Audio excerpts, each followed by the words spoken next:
Bien-aimé, sois béni au nom puissant de Jésus-Christ de Nazareth. Bienvenue sur cette minute plus express avec la prophétesse Déborah, servante de l'Éternel, mère des nations, mais aussi et surtout ta servante. Il est écrit dans Romains 2 au verset 24, ceci bien-aimé. Car c'est à cause de vous que le nom de Dieu est blasphémé parmi les païens, comme cela est écrit.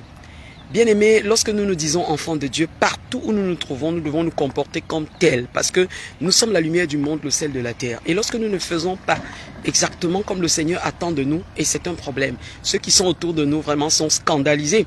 Pourquoi je le dis bien-aimé, et pourquoi le Seigneur me demande de faire cette minute plus express? C'est parce que ça fait 10 minutes, je viens de vivre quelque chose. Je suis descendu du taxi pour le lieu de service, donc dans le taxi, j'ai vécu quelque chose de bizarre. Je stoppe le taxi, bien-aimé. Et puis il y a une dame, il y a deux sœurs dans le taxi. Le côté duquel je voulais rentrer, parce que je ne voudrais pas perdre le temps au taximan, la dame était assise et puis elle, j'ouvre la portière parce que je vais entrer, elle ne se recule pas. Et pendant que j'insiste, je me demande pourquoi elle ne se recule pas. Elle me toise carrément, elle me regarde de la tête aux pieds. Une sœur, je vous en prie, une sœur catholique. Donc il y avait deux sœurs, il y avait l'autre sœur à côté d'elle. Je me tourne maintenant, je vais de l'autre côté. Donc j'étais obligé, puisqu'elle ne voulait carrément pas se bousculer et autres, je vais de l'autre côté. Donc j'essaye d'ouvrir la portière. Et en m'asseyant, je dis bonjour. Je dis s'il vous plaît madame, c'est pas normal ce que vous venez de faire. Pourquoi est-ce que lorsque vous me voyez ouvrir la portière, vous ne vous reculez pas afin que je puisse m'asseoir? Elle ne répond pas, elle me toise. Et je lui dis, mais madame, votre attitude n'est pas normale. Et s'il vous plaît, elle avait un chapelet en main. Hein. Elle était en train de grainer son chapelet, curieusement. Je lui dis, madame, c'est pas normal. Ce que vous faites, quand c'est un transport commun en commun, et lorsque une personne doit entrer dans le taxi, quel que soit le côté que la personne prend, vous devez vous reculer gentiment et laisser la personne s'asseoir. Elle m'a encore toisé, elle n'a pas répondu. Donc c'est là où celle qui était à côté dit, mais madame, elle s'est mise à m'engueuler carrément. Madame, il y a l'enfant, il y a votre enfant ici, vous parlez comme ça à qui? Je dis, mais madame, je suis en train de faire un constat et je dois vous dire la vérité parce que vous vous dites enfant de Dieu, vous allez aller vous prosterner tout à l'heure, vous dites que vous priez Dieu. Mais regardez ce que vous avez comme comportement. Elle forme des points carrément, elle dit, attends chauffeur, attends un peu, c'est la femme qui pense que quoi? Elle forme des points carrément, je suis resté tranquille. Vous savez, le diable, lorsque Dieu doit te bénir puissamment, lorsque Dieu doit te visiter, lorsque tu dois vivre un miracle, le diable va tout faire pour t'empêcher. Donc il faut éviter ce genre de choses. Beaucoup de personnes vivent cela, même à la sortie du culte. Quand tu as reçu tellement pendant le culte, tu vas voir une personne, peut-être tu vas emprunter le taxi en rentrant, cette personne va t'insulter, ou bien je sais pas moi, quelqu'un va te piétiner, quelqu'un va te, je sais pas, t'éclabousser quelque part, peut-être même c'est un frère en Christ, une sœur en Christ à l'église, peut-être c'est le pasteur même qui va te faire quelque chose. Et si tu réponds pas à la colère, et si tu t'énerves, tu vas perdre tout ce que tu as eu à récolter pendant le moment du culte. Donc je voudrais inviter une personne à bien se comporter, parce que cette sœur, elle s'est vraiment comportée d'une manière anormale. Le monsieur qui était devant, il a carrément dit, mais comment? Même la concernée ne parle pas, mais vous parlez. Ça veut dire quoi ça? Et donc la sœur, elle a eu honte. Elle était en train de grainer son chapelet, elle n'a plus parlé. Et celle-là, elle s'est tue après avoir insulté, bavardé.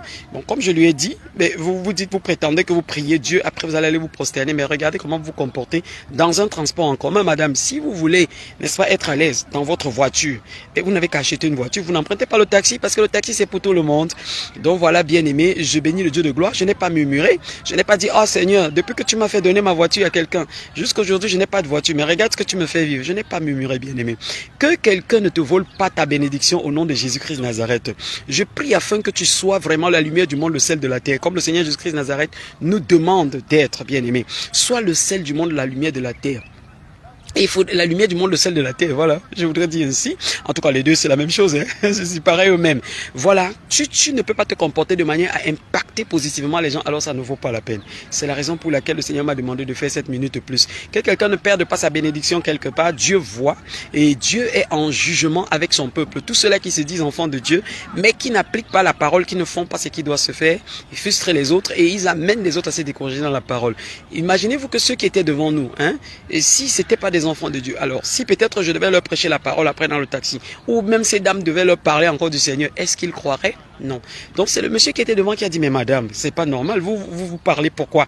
La concernée même ne parle pas. Il le reprochait comme ça, cette sœur qui a voulu former les points pour bagarrer avec moi. Je lui ai dit, madame, vous ne pouvez pas me toucher, et si vous essayez même de me toucher, vous allez payer très cher, parce qu'il y a aussi le droit. La Bible déclare dans le livre de Romains que ceux qui ne veulent pas vivre normalement, n'est-ce pas, selon les règles, ils sont, la loi va parler contre eux. Donc si elle essayait de porter main sur moi, ça devait être autre chose. Donc je n'allais même pas réagir physiquement. Non seulement le Seigneur allait la frapper, parce qu'il dit ne touchez pas mes oins, mais également elle devait payer sur le plan de la justice, parce que j'aurais procédé comme ça. Voilà. pour lui donner une leçon, un peu ça. La Bible le dit dans le livre de Romains. Donc voilà, bien aimé, vous êtes bénis au nom puissant de Jésus de Nazareth. Si vous avez écouté, je souhaite que votre journée soit bénie. Je souhaite que si il vous arrive au lieu de service, à l'école, partout, vous allez vous trouver au marché, même d'ailleurs, que quelqu'un vous piétine de la sorte, quelqu'un essaye de vous blesser, ne répondez pas, ne réagissez pas. Alors parlez-lui selon la parole de Dieu et cette personne aura honte. Dites à cette personne... tu n'es pas en train de te comporter comme cela se doit. Que Dieu te pardonne. Vous êtes bénis au nom puissant de Jésus de Nazareth. À la prochaine minute, plus s'il plaît à Dieu. Bye bye.